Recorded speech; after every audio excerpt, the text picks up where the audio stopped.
Olá, você sabia que desequilíbrios no sistema endócrino podem causar doenças como diabetes, hipertireoidismo e hipotireoidismo? Eu sou o professor Lisandro do canal Biociências e se você quer saber mais sobre o papel dos hormônios, me acompanhe nessa aula sobre o sistema endócrino e não se esqueça de deixar seu like e se inscrever no canal. Nosso organismo possui três tipos de glândulas: glândulas exócrinas, glândulas endócrinas e glândulas mistas. As glândulas exócrinas possuem canais por meio dos quais descarregam no exterior do corpo ou em cavidades internas a ele as substâncias que produzem. Como exemplos, temos as glândulas sebáceas, que produzem e secretam sobre a nossa pele uma substância oleosa que combate a entrada de micro-organismos pelos poros. As glândulas sudoríparas, que produzem o suor para controle da temperatura corporal, as glândulas salivares na cavidade bucal, que secretam a saliva para ajudar na digestão de amido, e as glândulas mamárias, que nas gestantes, após a gestação, produzem e secretam leite materno durante a amamentação. Já as glândulas endócrinas não possuem canais e liberam suas secreções, denominadas de hormônios, diretamente na corrente sanguínea, que os transportam até o alvo de sua atuação. Entre as principais glândulas temos a hipófise, a tireoide, as paratireoides, as suprarrenais, os testículos e os ovários, que serão abordados mais adiante. E temos também as glândulas mistas, como, por exemplo, o pâncreas. Essa glândula produz tanto secreções exócrinas, como o suco pancreático, que atua na digestão de açúcares, quanto secreções endócrinas, como os hormônios glucagon e a insulina. Então vamos entender agora como funciona o sistema endócrino. O sistema endócrino tem como principal estrutura o hipotálamo, que se situa no cérebro e coordena os órgãos internos e as atividades de manutenção do corpo. Além disso, ele controla a pressão sanguínea, temperatura corporal, a fome, a sede, as emoções, o sistema nervoso autônomo e atua sobre a hipófise, de forma direta na secreção de seus hormônios e de forma indireta sobre as outras glândulas endócrinas.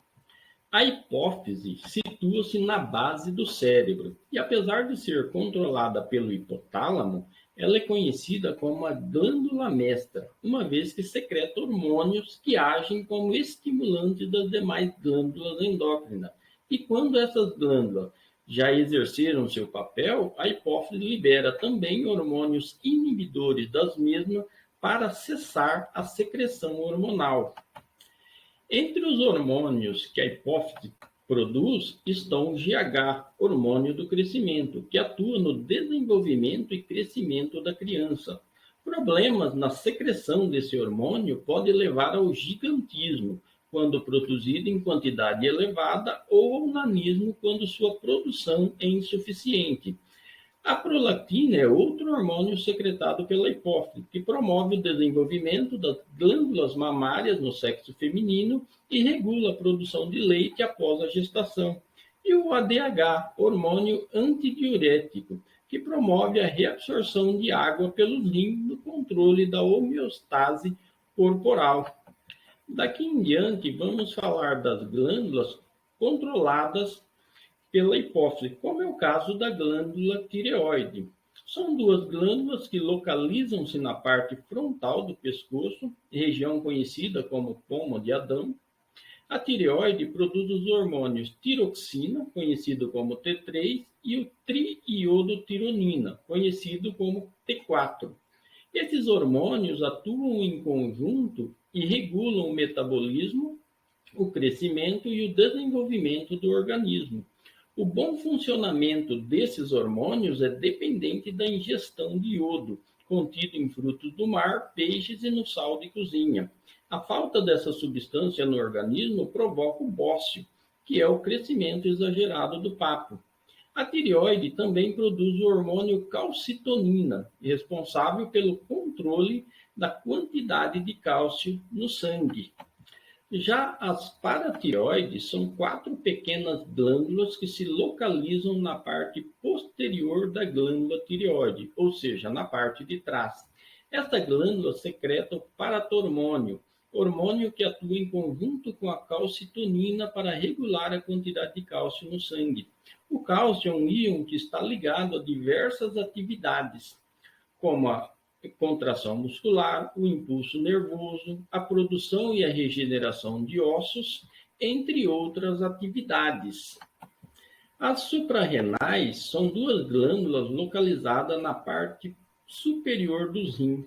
Esta glândula produz diversos hormônios como adrenalina, noradrenalina e corticoides. A adrenalina é um hormônio ligado a situações de estresse. Ela favorece a atividade muscular e prepara o organismo para situações de perigo, como, por exemplo, quando você está atravessando uma rua tranquilamente e ouve o soar de uma buzina. Nesse momento, você leva um susto. O que acontece? As suprarrenais, então, liberam adrenalina no sangue, que faz com que as pupilas dos seus olhos dilatam, os músculos contraem, sua cor empalidece devido à quantidade de sangue que vai para os músculos e prepara, assim, seu corpo para a fuga. Passando o susto, seu organismo volta ao normal. Já o pâncreas localiza-se próximo ao fígado e produz os hormônios glucagon e insulina, que são responsáveis pelo controle dos níveis de glicose, ou seja, de açúcar no sangue. A insulina atua como um receptor da célula do organismo, avisando-as que há glicose disponível na corrente sanguínea, o que vai ocasionar na redução dos níveis de glicose no sangue. Já o glucagon atua ao contrário. Sempre que o nível de glicose no sangue está baixo, ele estimula o fígado a metabolizar glicogênio em glicose e liberar na corrente sanguínea. Agora vamos falar sobre as glândulas sexuais, como é o caso dos testículos, que são 2 glândulas localizadas na região genital das pessoas do sexo masculino, que são chamadas de gônadas masculinas. Essas glândulas produzem os hormônios andrógenos, principalmente a testosterona. A testosterona é responsável pela produção dos espermatozoides e tem papel fundamental na puberdade, pois é responsável pelas características sexuais secundárias masculinas no menino, que vai proporcionar o desenvolvimento do corpo com ganho de massa muscular, crescimento, denominado a fase do estirão do crescimento na adolescência, alargamento dos peitorais, desenvolvimento do pênis e crescimento de pelos na região genital, axilas e, eventualmente, no rosto e em outras partes do corpo, além do engrossamento da voz. Nessa fase, o menino já é apto para gerar descendentes. E, por último, vamos falar sobre os ovários, que são as glândulas presentes acima do útero em uma de cada lado das tupas uterinas e são responsáveis pela produção dos hormônios sexuais femininos. Os principais hormônios são o estrógeno e a progesterona. Na puberdade, esses hormônios atuam no desenvolvimento das características sexuais secundárias femininas, promovendo, o desenvolvimento das mamas, crescimento de pelo nas axilas e região genital, distribuição da gordura pelo corpo, que favorece o engrossamento das pernas e as formas curvilíneas do corpo. Esses hormônios também são responsáveis pela ocorrência da menarca, ou seja, a primeira menstruação da menina, e também regulam o ciclo menstrual e, no caso de gravidez, atuam também no processo de gestação. Nessa fase, a menina já tem capacidade de gerar filhos. A partir de agora, vamos falar sobre a saúde do sistema endócrino. A partir daqui, vamos entender como desequilíbrios no sistema endócrino podem causar doenças como o hipertireoidismo, o hipotireoidismo e a diabetes. Me acompanhe, então.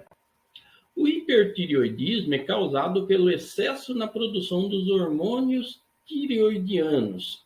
Os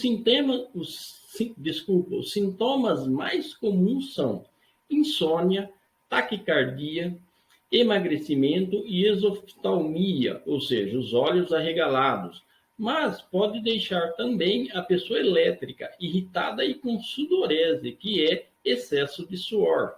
O tratamento é realizado com a ingestão de medicamentos específicos, administração de iodo radioativo e cirurgia em casos mais graves. Já o hipotireoidismo, ao contrário do hipertireoidismo, é causado pela insuficiência na produção dos hormônios tireoidianos. Os sintomas mais comuns são ganho de massa corpórea, cansaço e sonolência. Em crianças, tem consequências mais graves, podendo causar problemas no crescimento e desenvolvimento do organismo, podendo inclusive levar a deficiência no desenvolvimento mental. O tratamento é realizado com a ingestão do hormônio tiroxina, principalmente. E agora vamos falar sobre o diabetes. O diabetes é uma doença que pode ser causada pela produção insuficiente de insulina e ou pela ação ineficiente da insulina no organismo. Ou seja, parte da glicose que circula no sangue não é absorvida pelas células do corpo e, como consequência, essa glicose acumula-se no sangue. Os sintomas mais comuns são sede excessiva, boca seca, fadiga, aumento na frequência de urinar, aumento de apetite, fraquezas, vertigens, tonturas e até desmaios, caso a pessoa passe muito tempo sem comer. Em casos mais avançados, causam dificuldade de cicatrização, dificuldade de enxergar, cansaço excessivo e pode chegar a formações de lesões nos vasos sanguíneos e nervos que podem, inclusive, levar à amputação de partes do corpo, como pés e pernas. Há dois tipos principais de diabetes: diabetes mellitus do tipo 1 e diabetes mellitus do tipo 2. No diabetes mellitus do tipo 1, ocorre a destruição das células produtoras de insulina por uma resposta autoimune, ou seja, as células do sistema imunológico não reconhecem essas células como pertencentes ao próprio corpo e as destroem como se fossem células invasoras, o que vai ocasionar em acúmulo de glicose por falta de insulina no sangue. Essa diabetes é mais rara, acometendo entre 10 a 15% dos diabéticos. O tratamento é mais difícil por não se saber a causa da resposta autoimune, mas é possível controlá-la com injeção periódica de insulina. Já o diabetes mellitus do tipo 2 pode ser de origem genética ou estar ligado à obesidade e sedentarismo, né? Obesidade, no caso de consumo de muito carboidrato, e no sedentarismo por causa da pouca queima de glicose, que provoca acúmulo dela no sangue. Nesse tipo de diabetes, pode haver contínua produção de insulina, porém as células não apresentam receptores de insulina suficiente, ou ainda apresentar ineficiência na produção de insulina. No primeiro caso, o tratamento é mais difícil, já que o organismo produz insulina, e no segundo caso, pode ser tratada com administração oral de insulina.